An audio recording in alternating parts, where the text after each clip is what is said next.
Now we're up to 31. Perfect. All right, if you are just joining us, this is Seed to Supper, brought to you by Benton County Master Gardeners. And we're really excited to have a session on Zoom. Unfortunately for the second year in a row, but as we enter into new ventures and new levels of risk, we hope to be offering new things in the summer that might be in-person workshop, but those are still on hold. So as you're joining, as always, keep your mic muted until you are called upon, and have your chat bar pulled up. Any questions that come up, we will have our chat moderator. It is 6:30, so we will officially start. We have a lot of material to cover, so I encourage you all to join as soon as you can. Our sessions will open up for participants at 6:15, so if you just want to log on and get yourself situated before each meeting, you're welcome to do that anytime after 6:15. So Jennifer, I'm going to mute everybody, so you're going to have to unmute yourself. Okay.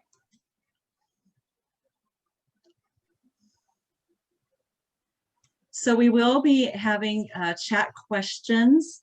So that means any questions you have, please type them in as we go through each session. Rinda is our chat coordinator, so she will group the questions, and all the questions from each section will be answered at one time. If you're calling in on a phone and you don't have that chat function, write it down, and we'll be sure to raise your hand in the response part, and we'll try to get to you there. We do have something called the root cellar. That means we'll put questions aside that will be either answered in a later session, or if we won't be touching on those topics in the classes, we will answer your question via email. Seed to Supper is put together by a lot of people. We have session moderators, hosts, chat moderators, breakouts.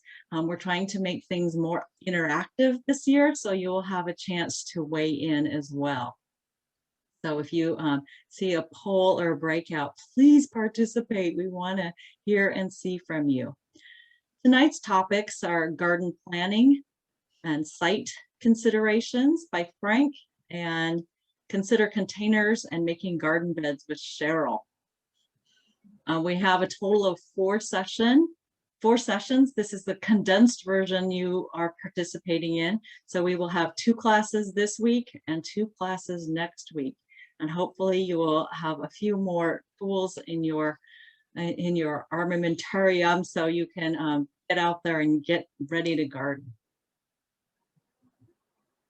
As you might have heard earlier, we do have resources coming your way. Some people have received packets on your doorstep. Some people will be getting them in the mail.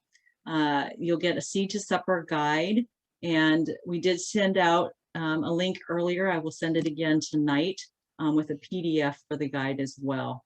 The guides are also available in Spanish. When you get your packet, you'll also see some other resources in there, most notably the Corvallis Garden Resource Guide, and a territorial seed catalog, and a sampler of seeds. Any questions before we begin, Rinda? No questions. All right, thank you. All right, we have a poll, and everybody should get ready to respond. You'll have 4 questions, and Judith, run it. Okay, I'm going to start with the first question. Uh-oh.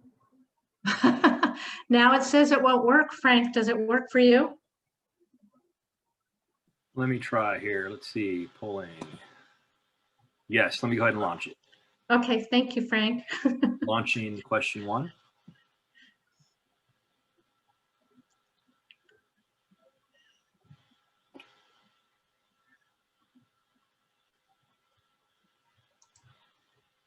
Are you able to see the results, Judith? No. I can. Okay, good. Okay.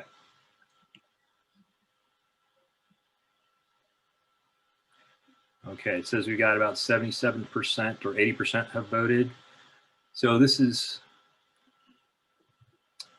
we probably need to say for the follow-on ones that this is mainly for the class, right? Master Gardeners probably, we don't really need their input. Right. Okay, so for the next question that we go into, if you could, only those that are here for the class, not the Master Gardeners or other attendees, answer, we'll get a more accurate assessment of the class's needs. Thanks. All right, I'm gonna go ahead and end this one. Looks like, can you see it there, the results? Yes, so the highest level we have here, about 46% of the people have had about a year of experience. We did have a lot of people weighing in, about 42% of the people weighing in with 5 or more years. We have a hunch that that might have been maybe skewed a little by some Master Gardeners who might have had a lot of experience. All right, Frank, go ahead. All right, go ahead and start the next one. This is next question. All right, it's been launched.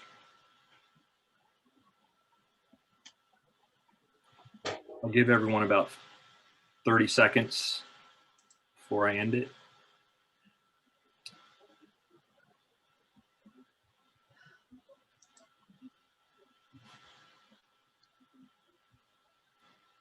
All right, we're at 20.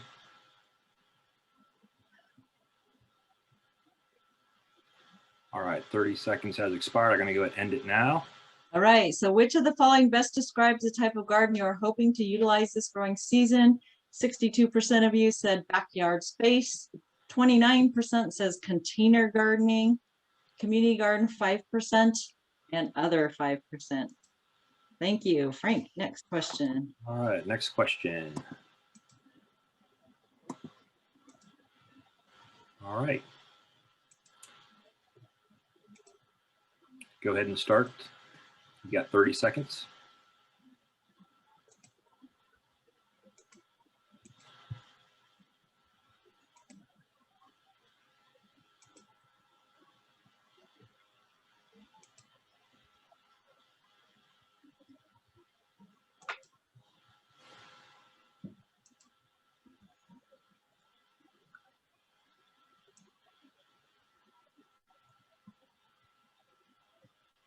All right.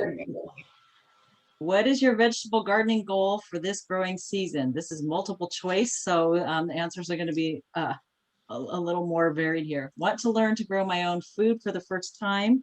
43%. Want to learn to grow crops I haven't tried before? 17%. Want to substantially increase the yield of my already existing vegetable garden? 35%. And I'm new to the area and want to learn the ins and outs of gardening here, 30%. All right, thank you. And I believe there's one more. I'll go ahead and launch that. This is just where you're planning on gardening.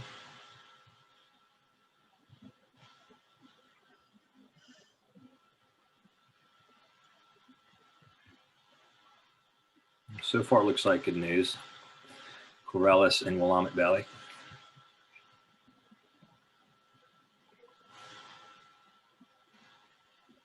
All right, I think that's. All right, everybody is from Corvallis. We've had, since these are offered virtually, sometimes we've had people from out of state or east of the Cascades. So we were just wanting to make sure that we are targeting Willamette Valley folks when we give gardening information. All right, thank you so much.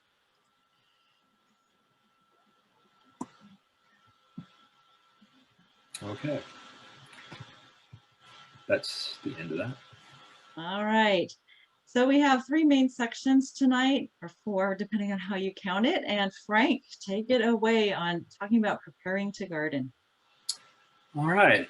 Hello again, I'm Frank. I will cover making a planting plan and choosing your site. And later, Cheryl will cover consider containers and making garden beds. So tonight, we're going to take you step by step through the process of creating your personal planting plan, identifying those vegetables you want to grow, and creating a personal planting map. By the end of tonight's instruction, you'll have the knowledge and the resources to create a plan that you use to start your own garden. Sounds like some of you guys already have gardens, so this might just be some information for you to expand your knowledge on. Again, as we move along, please write any questions you have in the chat box, and we're going to stop now and then, and Rinda will monitor that activity and answer. We'll go through answering the questions at that time.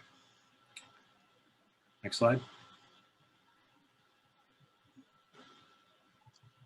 Oops, sorry. Let's see here. All right, got to move up a couple. Did I mix some up? I was just going to say a couple things on the planning plan part, Oh, okay. but we can move to that. It's fine. Okay. Okay. Yeah. So really, before you start growing anything, you want to think about some things. You know, it sounds kind of obvious when you look at it. Grow what you want to eat, of course, but you know, you should really get some input from your family if you're able to. You know, not everybody likes the hot peppers or broccoli or cabbage or what have you. So you want to make sure you take that into account and grow those things that you're going to enjoy.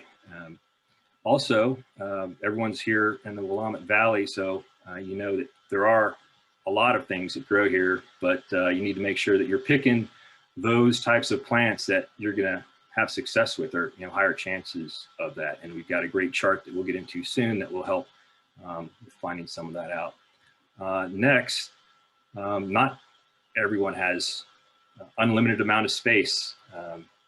No one does really, but for your garden, you've got to find out what you have available to you and make sure you use that space wisely. And you're always going to want to plant for that mature footprint of your plants. How big is that plant going to be when it is mature? All right, next slide. So just like it says there, grow what you like. As a starting point, I encourage you all to make a list of 10 vegetables that you and your family enjoy. And this list is going to serve as a starting point for your plan. Next slide.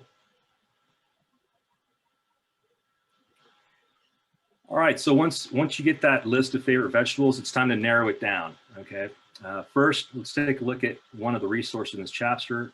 If you have, I know I heard earlier, not everyone has their participant guide, but if you do, please turn to page 14. That's where this crop chart is. And it's a common chart, and it lists many crops that grow well in our region. We'll refer to this chart several times during this lesson, and it will be a useful resource for you throughout the garden season. If it turns out that there are things, once you develop this list, that aren't on this chart, you may consider crossing some of them off, especially if they're not going to grow well here.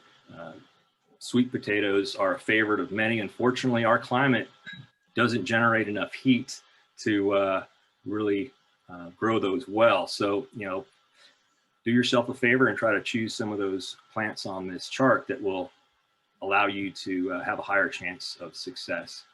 Next slide. All right, so here's a zoomed in image of that same chart that we were looking at earlier. And if you take a look at the planting window, well, tell you what, let's slow down a little bit before I get into that. Let's look at the top of this chart. So if you see the title headings on the top left, it says crop, and those are all the crops below it. And you've got a W that signifies those warm season crops and a C that signifies those cool season crops. Next to that is the planting window. All right, and it's a range of months. It's not a specific date, but you may be able to narrow that down when you read the seed packet. Those seed packets, once, we're going to cover that not today in detail, but it's valuable information on the back of those packets that might help you refine. Instead of just March, you can find out back off of the different frost dates and be able to have a better idea of when to plant those. You also may find a hybrid cultivar that has been, crossbred or somehow will do better in this area, and you might be able to put it in a little earlier, and that might be okay.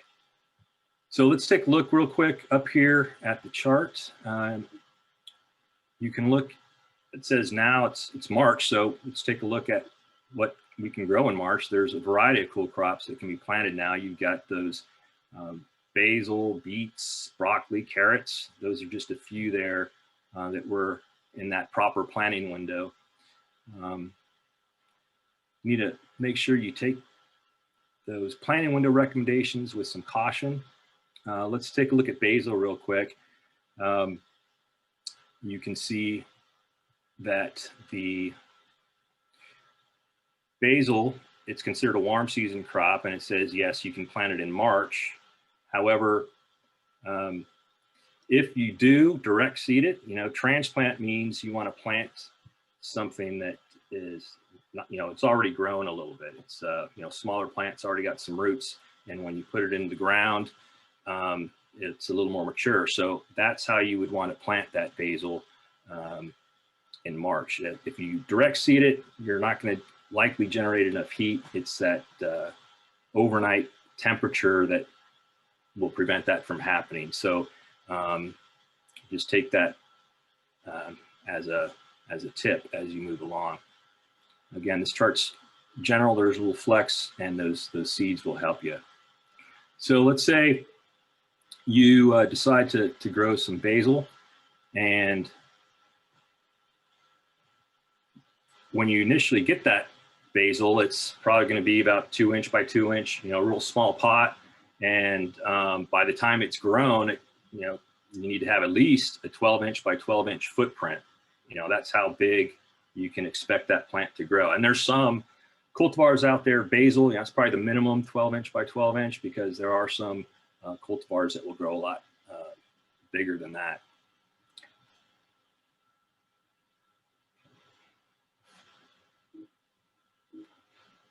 All right. Next slide.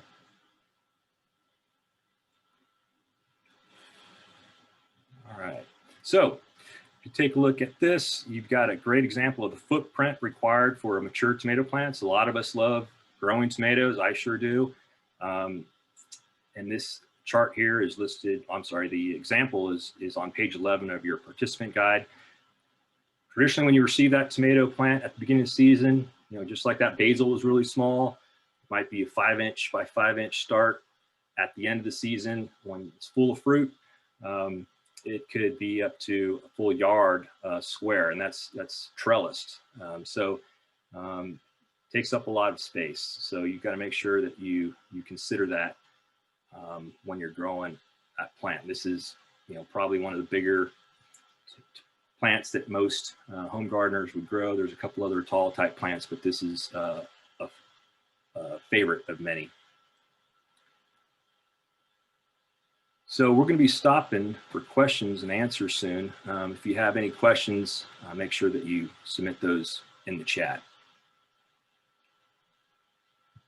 All right, next slide. All right, this plant height key can be found at the bottom of the crop chart, and it's very important because you don't want to disallow sunlight to reach your plants. So you can see here, short is listed as under 12 inches, those small, beets and that kind of thing. Next is medium, maybe your beans, 12 inches to 35 inches. And then tomatoes, corn are some of those tall plants that are 36 inches or higher.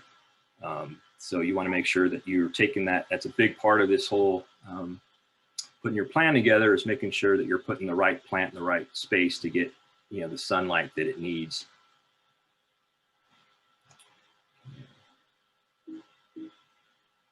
Next slide, please. All right, you can see the corn on the background of this photo. Corn is considered a tall plant. That's probably not the end of the growing season. It's got a lot of space up there before it's fully mature. Corn's considered one of those, it can get up to 6 to 8 feet tall. Tomatoes, especially those indeterminate types, the same, they will keep on growing as long as they have the right conditions. So you have to make sure that you plan for that. That fence is likely on the north side of the yard, and that allows for sunlight from southern exposure to reach this garden. The area in the front, it has some small height plants, excuse me, as you can see. And then next is some beans, probably some medium size, and then that tall corn in the back. All right, next slide. All right, the planting dates. It's important to plant your seeds or transplants at the right time to avoid risk of damage from temperature extremes. The planting window column on the common crop chart is a good reference. The dates on this slide are specific to Corvallis. It sounds like 100% of you are from the Valley, and likely many of you are from Corvallis, so these would be appropriate. If you're from other regions, or those people that are, there is another, if you have friends that are, on page 8, there is something that has all the dates, average dates for the state of Oregon. Again, seed packets and seed catalogs also have information about planting dates, and these sources will often refer to the last and first frost dates. Seed packets and the common crop chart, they'll help you also tell you days until harvest, or the number of days from planting a seed or a transplant until that crop is ready for harvest.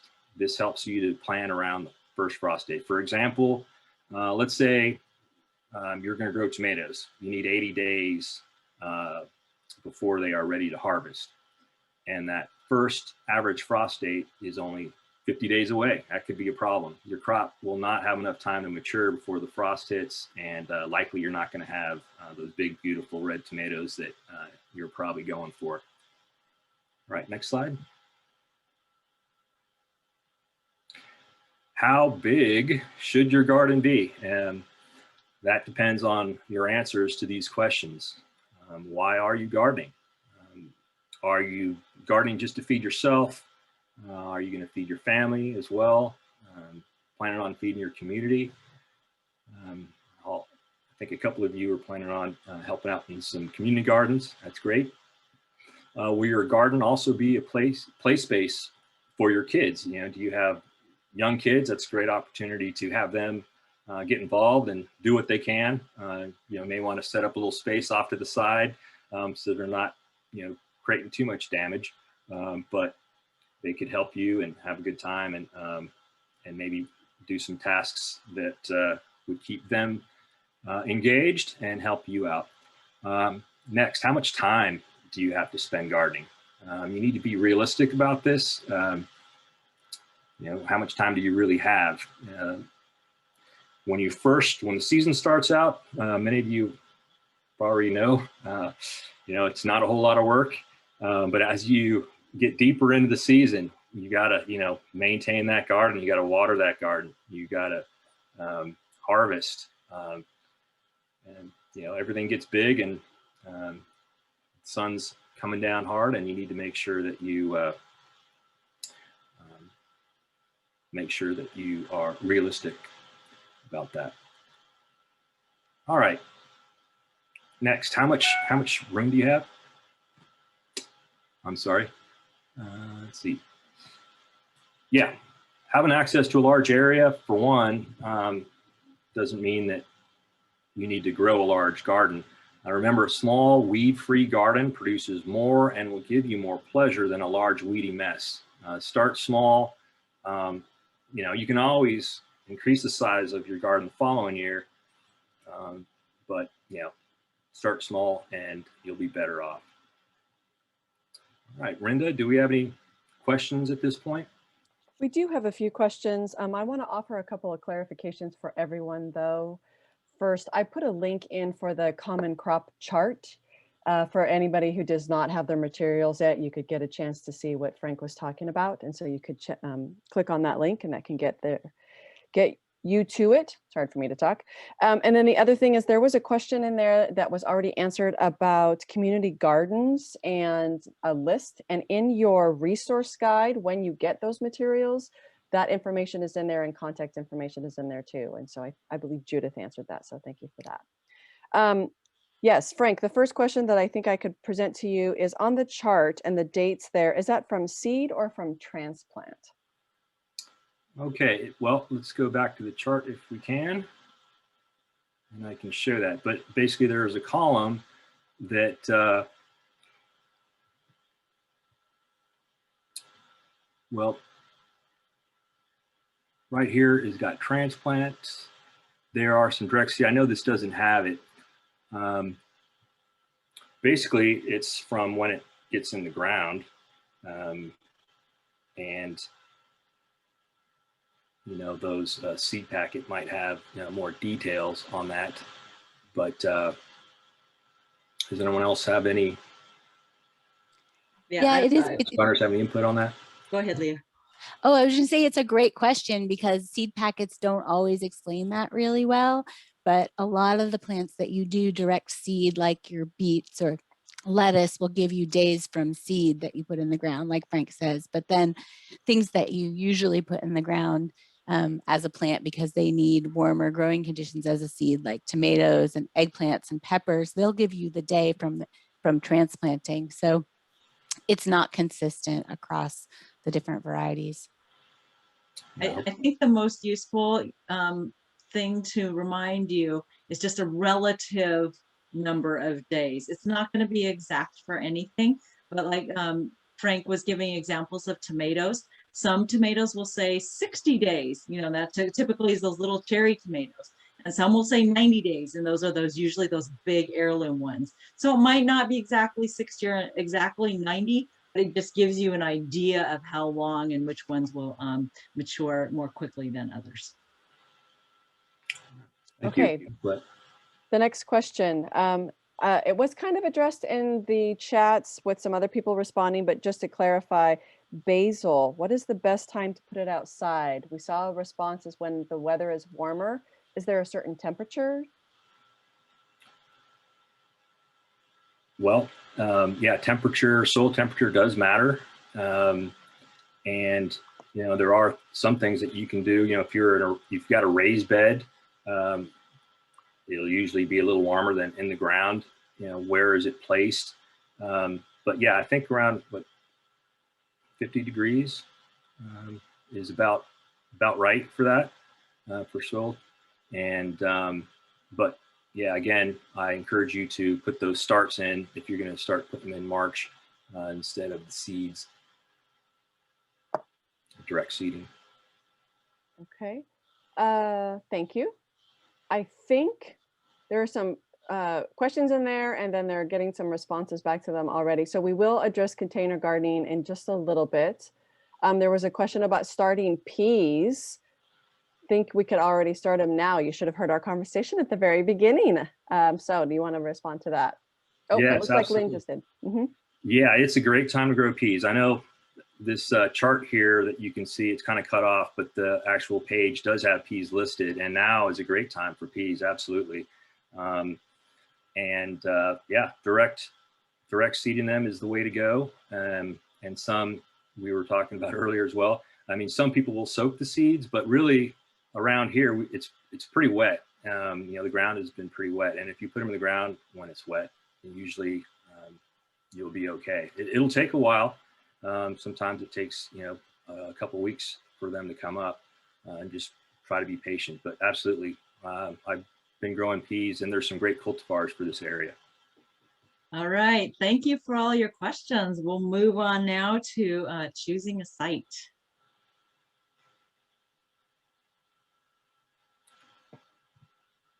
All right, and for those of you, let's see here. All right, so as it says right up there at the top, your job as a gardener is to give plants what they need. So that sunlight, that air, the water, the nutrients, that is what your job is to do, is to provide those at the right time and in the right amounts. And in this course, you'll find out more about what those plants need, and so that you can have a successful garden. You know, if you put the right ingredients in, you'll get the right, better chances of getting the right result. All right, next slide. All right, sunlight. Gardens need it, and we know that. Sunlight is the most important element in your garden, and selecting a garden site that gets sun all day long is ideal. But at a minimum, all vegetables need 6 hours. Some will grow with less than that, but they'll likely be weak and sick and probably not be optimum. So make sure you get that at least 6 hours. An open south-facing site is best, but if that's not available to you, just at least look for a shade-free place. If you've got any obstacles like trees, large shrubs that can block sunlight, you need to consider that and try to plant your garden away from those so they get that sun that they need. And last there, a gradual slope will help with drainage. So if you have something like that, that's good. All right, next slide. So this image shows an ideal placement and location for a vegetable raised bed. It's an open site. It's got southern exposure, shade-free, and it's got a gradual slope. Remember that gardens, again, we mentioned that 6 hours of sun is what they need. If your patio or deck is south-facing, you'll probably be able to grow almost anything. If your deck faces east or west, you'll get less sun.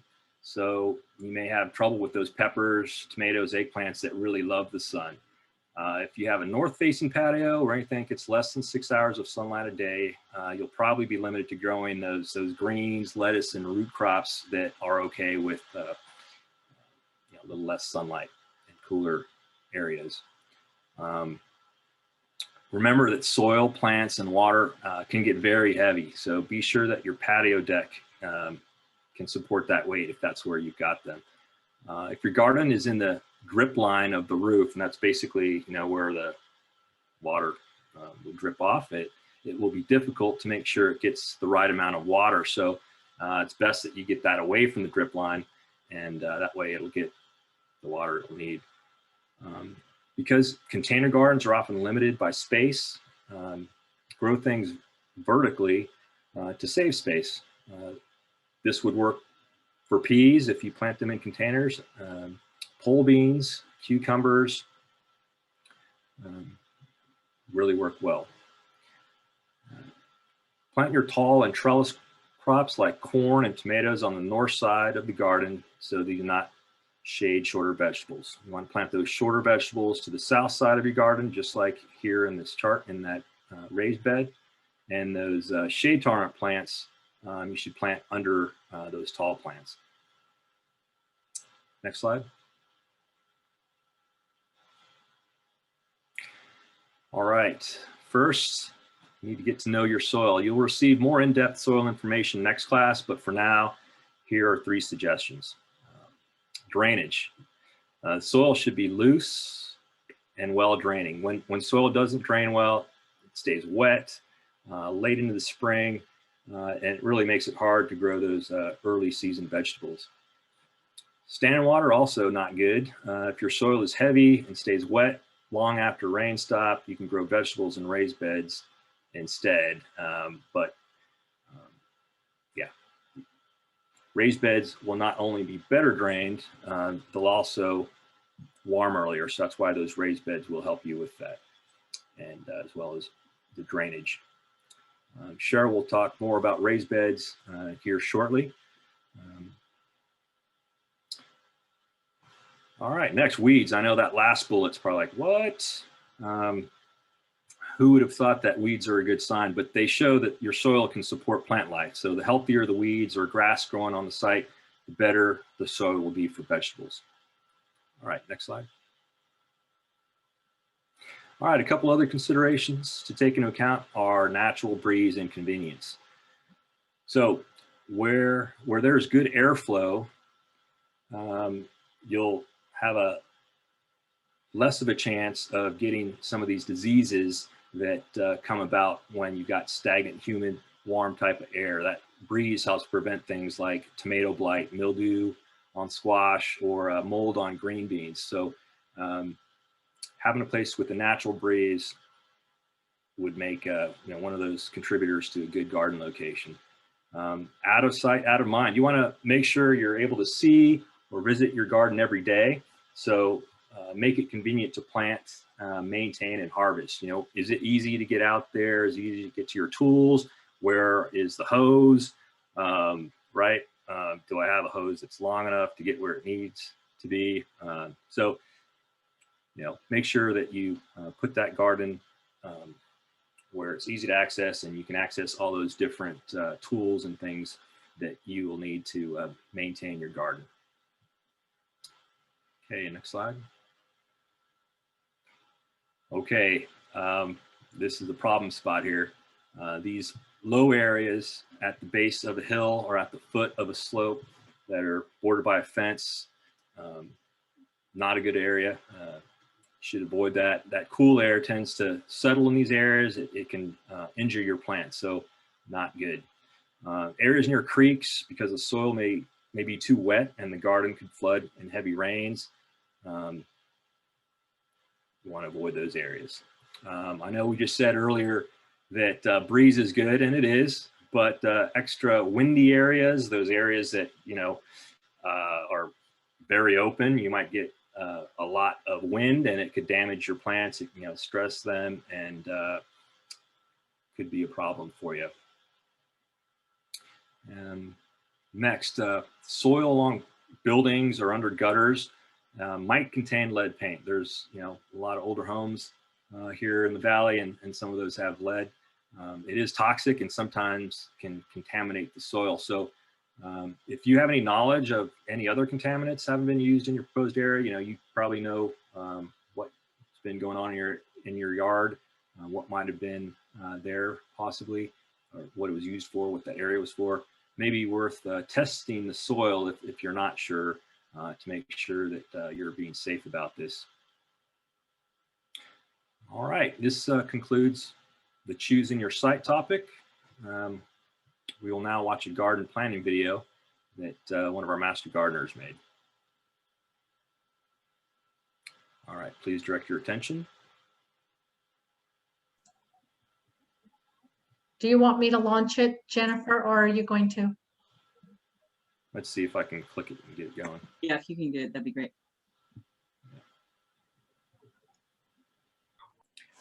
All right, now we're going to talk about making a planting map. Next slide. All right, so if you take a look here, first step you're going to do is draw a basic sketch of your space. So there on the left side of the screen, you can see a basic sketch of what you want to look for. Basically, you're looking for certain things like which way is the sun going to move across your yard, and the location of your water, right? Should also include the size of your space, the location of your water source, any existing fences, buildings, trees, or walkways that you'll need to work around, and your possible planting area. You can see there, this person chose where that blue comes from, right there by the water source. Is where they're planning on putting theirs in. And the orientation of your garden to the sun.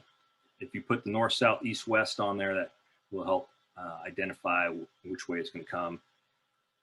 Once you've decided which crops and varieties to plant, you can choose the list that you came up with to draw up a garden map that will show where you will plant those chosen crops of yours. If for some reason you don't currently have a garden space, as you are, well, for your homework, you're going to have to put this together, which we'll talk about here soon. But if you don't have a current garden space, you can plan for a 4-foot by 8-foot type bed, or an array of containers if that's what you are restricted to. All right, so the next step after you've put that sketch together on the left, you're going to create what is there on the right. You're going to use graph paper, and on page in your book that you'll receive, there's actual graph paper that you can use, and you'll draw an enlarged version of just your planting area, which is what you see there on the right side. In this example, 1 square foot is equal to 4 squares. In other words, 1 foot is equal to the length of 2 squares. So you can make 1 foot equal to the length of 1 square if you want to, as long as you're consistent. You know, if you go back and forth, it won't work out right. So whatever you choose. Usually if you use the 4 squares, you have more space and it'll be easier to see your plan. So I would recommend that. Next, you're going to want to mark the location of garden beds and paths. You can use 1 square on the graph paper to indicate 1 square foot in your bed for that if you wanted to, and indicate those cardinal directions on your map. All right, next slide.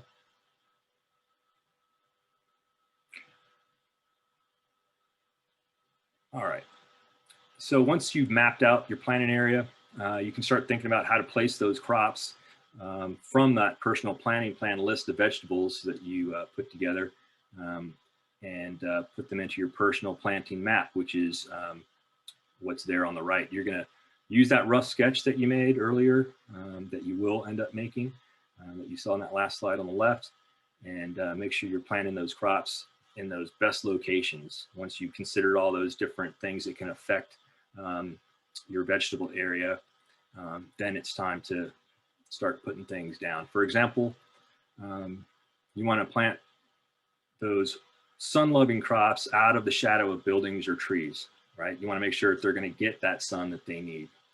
Also, proper plant spacing might appear initially to be too far apart, but when your plants are still small, it won't be a problem. But once they start filling up that space, you don't want to have overcrowding. It'll prevent the air to flow, flowing through and that kind of thing. So, using that mature footprint and try to resist the urge to fill in every space.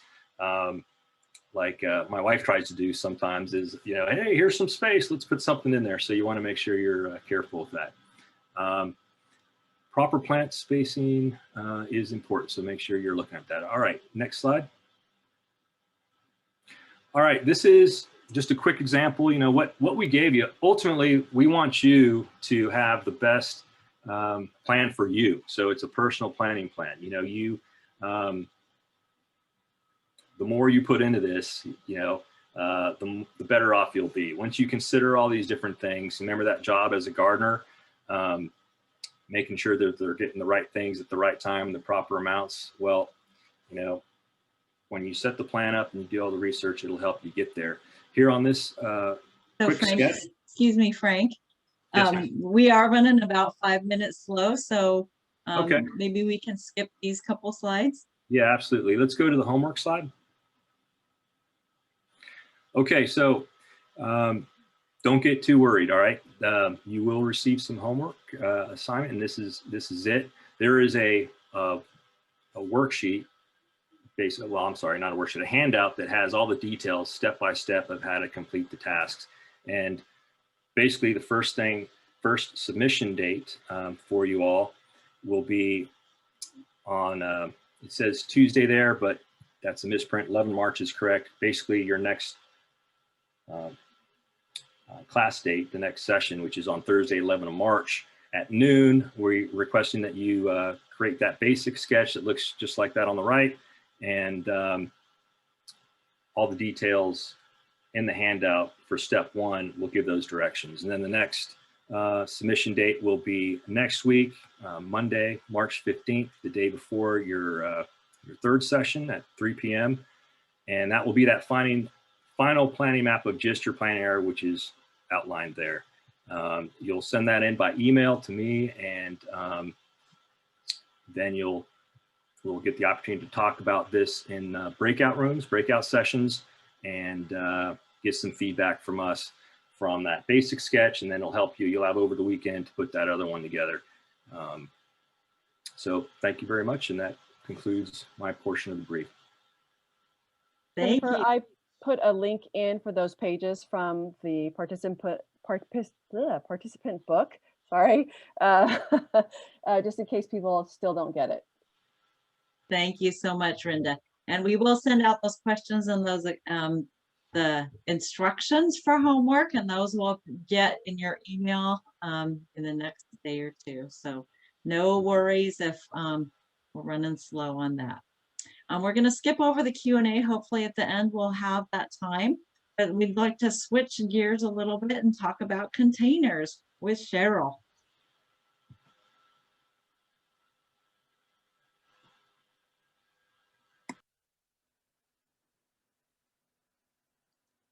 Cheryl, you need to unmute yourself. It's too bad you don't know what you missed there. I'm excited that 29% of you are planning to garden in containers. That's really great. And before we get started, I want you to know that you have a 7-page document titled Container Gardening. It should be, if you've already gotten your packet with your book, it should be in there, or it may have been emailed to you. And if it hasn't been, it will be. But that 7-page document is going to have more information than I'm going to give you here. So there will be more details that you will see in that document. Now that we've talked about how to choose a site for your garden and how to make a gardening plan, you might be thinking that you don't have as big an area as you'd like, or that the spot you've chosen doesn't get 6 hours of sunlight. Well, the alternative you might use is to grow your garden in containers, or you might want to use both ways to garden beds and containers. It's up to you. Let's see. In some ways, container gardening is just like gardening in the ground. Many of the same plants can be grown. The growing season is the same, and the plants will have the same sunlight requirements. So when you look at that crop chart, you'll know that it's good for your plants in the ground or for containers. But there are differences. Containers will dry out more quickly than a garden bed, so you'll have to water more often. You might need to fertilize more often because the nutrients may leach out of your soil. So halfway into the growing season, you may want to fertilize again. But you can find information on how often you need to fertilize, and that we'll be talking about that in coming sessions. You also want to think about the soil you're putting in your containers, because you want to be sure that it will drain, because you don't want those soggy roots. I think Frank told us that when we saw that garden in the puddle. Next slide. So just as when we garden in the ground, we want our plants to be healthy and productive without coddling them every day. And here I'd like to say that I do coddle mine every day that I'm home. I'm just confessing now. We want to plant them according to suggested planting dates and depths. We want to choose a good variety for the container, say a bush cucumber instead of a vining cucumber. You aren't going to want to grow watermelons in pots. You might want to, but it's better if you don't. You also want to give your plants the right care with water and fertilizer and pest management. You'll hear more about water and fertilizer and pest management in coming sessions. Next slide. So one thing to consider is what you'll use for containers. 5-gallon buckets are great for a tomato plant or a cucumber plant. You can be creative when choosing containers. Lettuce can grow in an aluminum roasting pan, like one you might use at Thanksgiving. You can even use a bag of soil if you like. The bag will be your container. You'll lay it down, you'll cut holes in the top of the bag, and you can plant your plants right in there. One thing to remember about those plastic pots is that they get very hot in direct sunlight and will dry out. You've also got to make sure that there's a hole or holes in the bottom of the pot so water can drain. You can use almost anything. These Rubbermaid containers, lots of different things you might already have. Next slide. Here you can see some good plant choices for container gardening. You can choose plants for the quantity you can produce in a container or for quality, like salad greens and herbs, something that you don't need tons of at one time. An herb garden is great. It's good to have it close by your house because you can just jump out there, cut off that parsley and come back in. I do that in the dark sometimes even. So there you go. And that's why it's good that it's close. Okay, next slide. Here you can see the requirements. No, you can't. This is the chart on pages 15 and 16 of your book that you can use to match veggies to container size and when to plant. Some plants need deeper containers depending on the roots. Some can grow in shallow containers like lettuce. Next slide, Jennifer. Okay, now you can see the requirements. This is a blow up of the charts on page 15 and 16. You can see the requirements for squash and tomato plants. The varieties that they recommend are something you really want to pay attention to because those plants will grow well in containers. You want your containers to be big enough to accommodate the plant and its roots as it matures, and you might even have to stake the plant depending on the variety. Next slide. A couple of things about your containers. Make sure they have a hole or holes so water can drain. I have been known to pound a screwdriver into the bottom of a plastic pot with a hammer to make a hole. You want to be careful when you do that. Make sure the pots are clean. And then this last thing was really news to me. Ever since I was a child, I have been putting rocks in the bottom of any pots I planted. I had to search sometimes for these rocks or use broken pieces of terracotta pots. You don't need to do that. You can put some newspaper or a couple of pages from that territorial seed catalog. Just make sure you choose pages you don't want to read anymore. And you can put those over the holes in the pot so you won't lose the soil. Just as an aside, the other day I was repotting a plant. Well, I was changing out a plant I had in a pot. It wasn't a veggie, it was a woody plant. And I had just been thinking about the rock thing and not using it. And I wondered how long I had had this plant in the pot that I was taking out. And as I took the soil out of the pot to make a place to put the new plant in, there were the pieces of the terracotta pot. And so I knew that I had planted that more than 4 years ago when I took the Master Gardener course. But anyway, there you go. Okay, next slide, Jennifer. Finally, here are photos of a tomato plant which grew in a pot on my back deck because that's where the sunshine is. My yard, it has a lot of shade. We could cut down every tree in our yard and all the neighbors' trees would still be there and we still wouldn't be getting 6 hours of sunshine.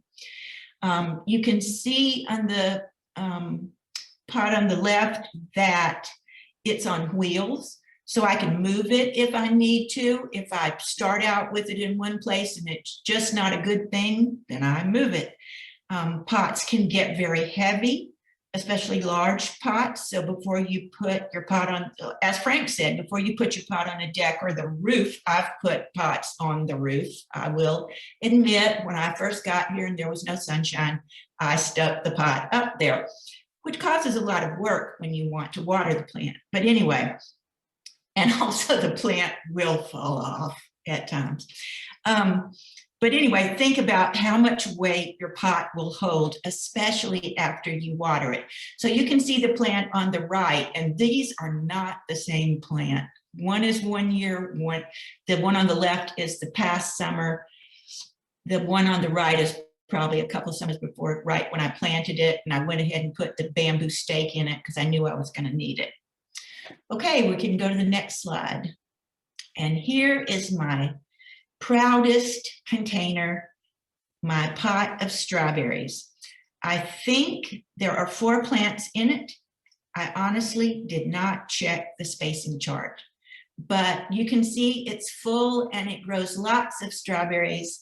And in the back there, you can see my poor little raised beds that we'll be talking about in a moment. Next slide, Jennifer.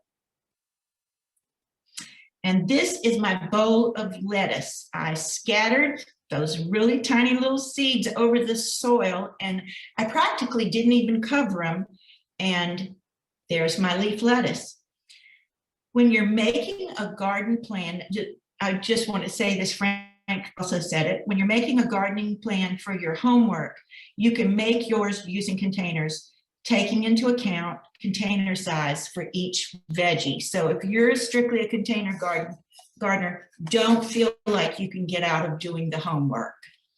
Okay, Jennifer, I think I told you why we're going to talk about making garden beds. So we all know that, and here's our first slide. Now we're going to talk about gardening in the ground. A raised bed is any garden bed that is raised above the ground. So you can see the soil that's spread around here, that's a raised bed. Doesn't necessarily mean it has sides, just anything above the ground. Next slide, Jennifer. There are plenty of good reasons for raised beds. You can avoid walking in them and compacting or tamping down the soil, which is what you don't want to do. You can save fertilizer, water, labor, and time by using raised beds. Earlier in the video, you saw Emily's raised beds, which did not have walls. They can fit your space. They can be long or short. They can be oriented in whatever direction is best for your site. Raised beds drain better and they warm up sooner in the spring. And another thing that I'm probably going to say again later is that if one growing season you see that the orientation of your beds is not the best, you can always change them, especially if they don't have sides. That's just a little thing. Okay, next slide, Jennifer. Now, this is so beautiful, and I'd like to say that my raised beds do not look like this, but I wish they did. You can see that they are 3 to 4 feet across, so you can easily reach your plants to harvest or to fertilize, and you don't have to get into the bed. You don't want to compact your soil. The paths, these are beautiful, should be wide enough to walk comfortably between the beds. And if you plan to use a wheelbarrow or a garden cart, the paths need to be able to accommodate those so you aren't rolling over your plants or compacting the soil. Okay, next slide.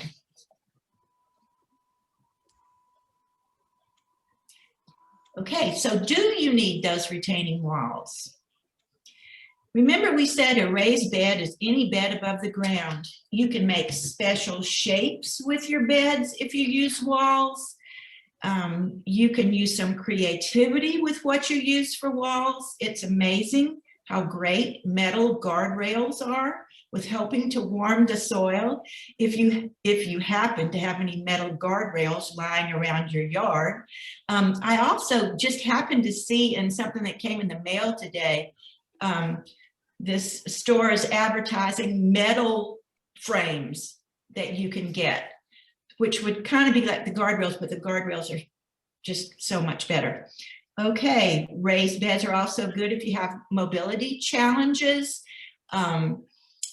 At my age, it's harder for me to get down on the ground and get back up. So if they're a little bit raised above the ground, that makes them a lot easier. Some people have their raised beds on legs, and I hope someday to have those. You can see the one in the back on the left is higher. Well, this one is higher too, but it's really obvious in that one on the back on the left.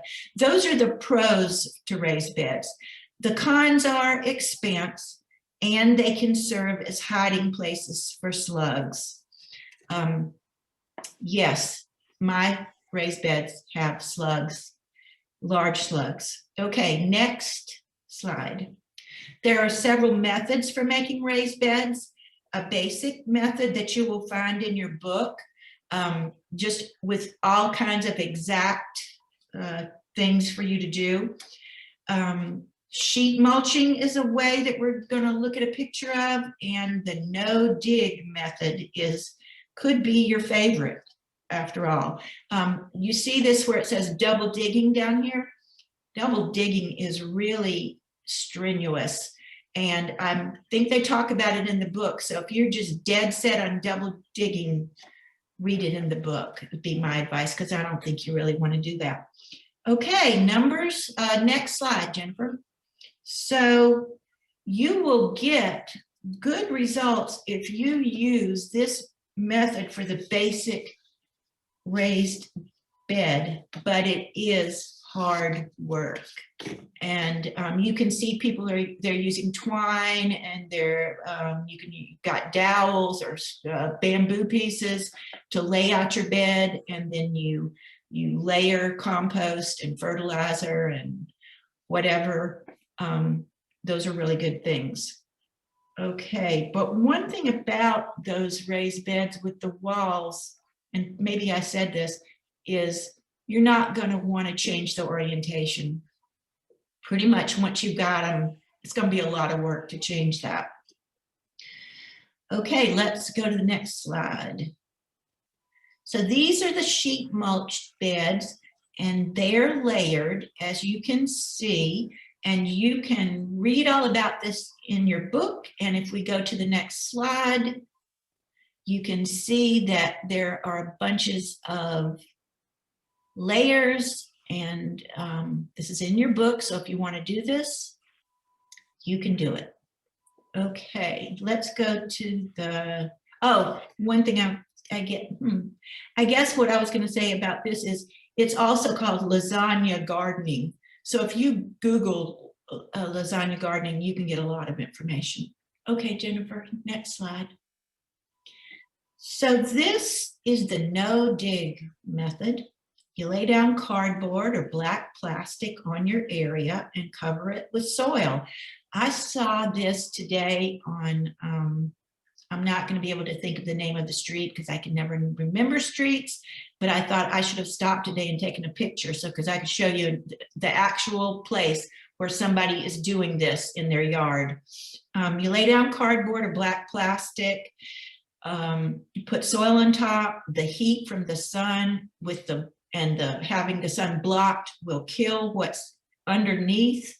This method takes a while. It's best done in the fall, but I've also heard from someone who did this one February and was able to plant around April or May. So let's see, this is March. Be hard to have it work right now, but you might try it. This is by far the easiest method. You probably will not want to use this method if your gardening area is large. Okay, next slide. So here are Sheikah's raised beds. She might, if she's on here, she will recognize the photos. Some of her beds are without walls and some of them are with. One good thing about the one without is that if you see you don't like the bed's orientation with the sun in your yard one summer, you can change it the next summer. The advantage of the bed on the right with walls that you see here is that you can use PVC pipe and sheeting to cover tender young plants. That's a really good thing. Next slide. Okay, so this is my backyard, probably I can't remember how long ago, but long ago. And you see the two raised beds, and you see that I inherited them. And you see that one, you can't see it, but one goes one way and one goes the other way. And you also see all those tree trunks in the back. Those are the tree trunks in my backyard and in other people's backyard. So I don't get the full 6 hours of sun. But if you look over on that bed on the right, you can see those beans are growing, and that made me really happy. So that's why I like to garden in containers, honestly, because I just worry about the sun, and I can move my pots around and coddle them if I want to. Okay, let's have the next slide. Here are some young bean plants that came up from seed. Since these photos of my raised bed were taken, we've been visited by a rabbit. We now have chicken wire around the beds. This year, we're going to have to add something on top because now we have a resident squirrel. It's always something, but the joy of growing your own veggies cannot be beat. It is so fun to go out there and see something different every day. I love it. And that's it. Are there any questions? Thank I you, do not see Cheryl. any questions. Sorry about that, Jennifer. No questions right now. All right, we're bumped up to 8 o'clock right now, so I think people are ready to go out and find a measuring tape and get a basic idea of their backyard. Some of you have been gardening for a while, so have a pretty good feel for what your beds might look like. Some of you are brand new to the area with a brand new site you're working on. So I encourage you to, I will follow up for sure tomorrow. I'll have the links on for your homework and ways to submit that so you can get your basic plan in. I've had fun tonight. It's been good getting to know you. Next time we will be talking about soil, fertilizer, and plants. So we're going to talk about direct seeding and transplanting. So we'll get to more of those questions that you had tonight. Thank Just you. real quick, all. Jennifer, I'm sorry to interrupt, but I just wanted to let everybody know that the link to the homework assignment is in your chat. It was just placed there. So please take a look at that and provide us that sketch here by Thursday at noon. Thank you. And I think Judith has something. Yeah, and also our chat moderator, Rinda, is going to be saving the chat and then it will be emailed to all of you. So in case you didn't get a chance to write down all of that information or those links, you'll be getting it. Yes.